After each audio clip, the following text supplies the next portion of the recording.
So I just wanted to do a super quick review video after taking a look at the Nearpod yesterday.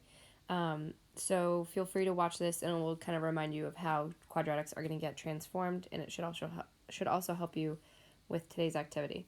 So the first just asks for which one is the parent function of the quadratics, which is y equals x squared. So that's one this here. It's the only one that's a parabola.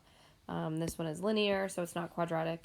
This is exponential, and this is absolute value, which we haven't investigated too much yet, but we will. So the only one that makes sense is the parabola.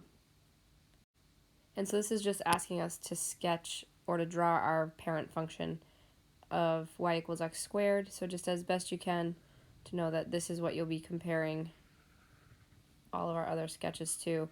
It should look something like that. It should be an upward facing parabola. I've got like 1, 1, 2, 4, 3, 9 would be up here as best I can. This one was just an example. I think it confused some people. It was just showing that here's the parent and this is what we're asking you for. We're asking you for a sketch, and in this case, the sketch of the quadratic was up 3 units. So on this slide, it was asking you to sketch the parent function translated down 5 units. And so what we would do is we'd go to the origin and we would go 1, 2, 3, 4, 5. That's where our vertex would be. We're going to talk a lot more about that language today. And then we would try to sketch the same size parabola, also facing upward, because we're not making any other changes. And so in this case, it's asking us to sketch it 4 units to the left, 1, 2, 3, 4. And again, you want to picture just taking this parabola and just translating it 4 units to the left. Everything else about it would look the same. It would still be facing upward. It would be the same size. It would just be 4 units to the left on the x-axis. Similarly here, we're just going 6 units to the right. No other changes yet. So now we're going to start to look at the equation to help us rather than it telling us. And so one thing that's going to be important to remember is that this is going to be called vertex form of the quadratic. So it can be positive or negative a.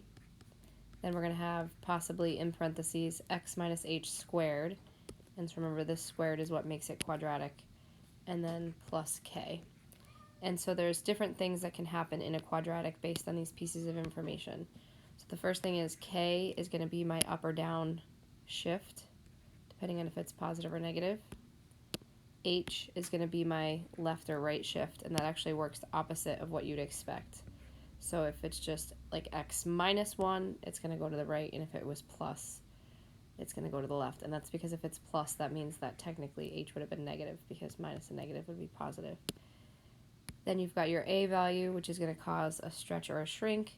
And then last but not least, the positive and negative, which is going to cause it to open up or down.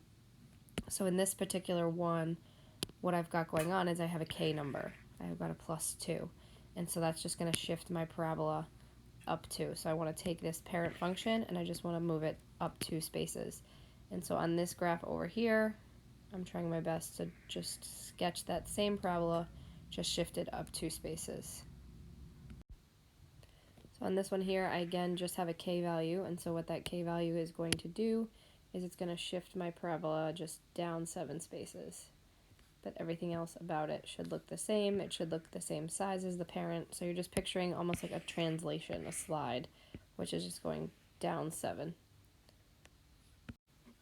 So now this one's a little bit different because my minus 3 is inside the parentheses, and so that's going to be my h value. So because it's minus 3, that means my parabola is going to shift to the right 3 spaces. And nothing else about it is going to change. Same size, same direction. Here I have an a value again. This time it's plus 4, and so that h value again, I'm sorry, and it's plus 4, which meant that h must have been negative 4 to make it plus, because minus and negative would be plus. And so this time I'm going to shift my parabola to the left 4 spaces. Same size, same direction. So now we have 2 things going on. We have an h value, and we also have a k value. And so those are going to have 2 impacts on my parabola. The h value is going to cause it to shift 4 spaces to the left, and the k value is going to cause it to shift 3 spaces down. And so my vertex would be at negative 4, negative 3. One of the things that you're going to be doing today is identifying the vertex from an equation like this, which is called vertex form of the equation. And so this vertex would be negative 4, -3. The vertex will be in h comma k format. Kind of like how linear equations can be in y equals mx plus b, or standard form, or point slope form, quadratic equations can be written in two forms. One is called vertex, which is this one, or this one right here, and then we'll also be investigating later in the week standard form of a quadratic. So here I have two movements again. I've got my h movement, which is going to be to the left 4, and my k movement, which is going to be down 6. So I'm going to go left 4, down 6, kind of similar to last time. Otherwise, it's still the same size and the same direction as the previous parabola. And the reason for that is because right now my a value is a +1. That's the number that's in front of this set of parentheses. So this time I only have one difference. I've got this negative sign out in front. And so what that's going to do to this parabola is it's just going to reflect it down across the x-axis. It's still going to be the same size. No left-right shift because there's no h or k value. So it would look like that. So this parabola will have two changes. One is that it will reflect across the x-axis because of the negative, and then the +5 is my k value. It's going to cause it to shift up 5 units. Might actually make more sense to have these drawn on this same graph as the parent. It might help you visualize it a little better, as opposed to drawing it on this separate graph that's over here. So this one, any parabola that opens up, so that means it's going to be a U shape as opposed to an upside down U shape. That's going to happen when the a value is positive, and so whatever's in front of that x squared. And so that would be here, that a value is +5.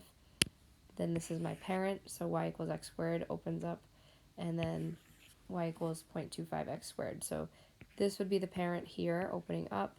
This would be much skinnier than the parent, and this would be wider than the parent. And thank you to those of you that submitted pictures on the last slide that was blank. Yes, there were no directions. I just want to remind you one more time that this is going to be called vertex form of a quadratic equation.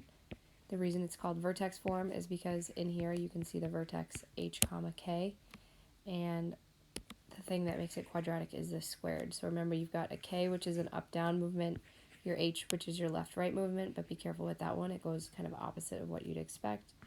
A, which causes your parabola to be wider or narrower than the parent, and the plus or minus, which is the difference between an upward-facing parabola or a downward-facing parabola.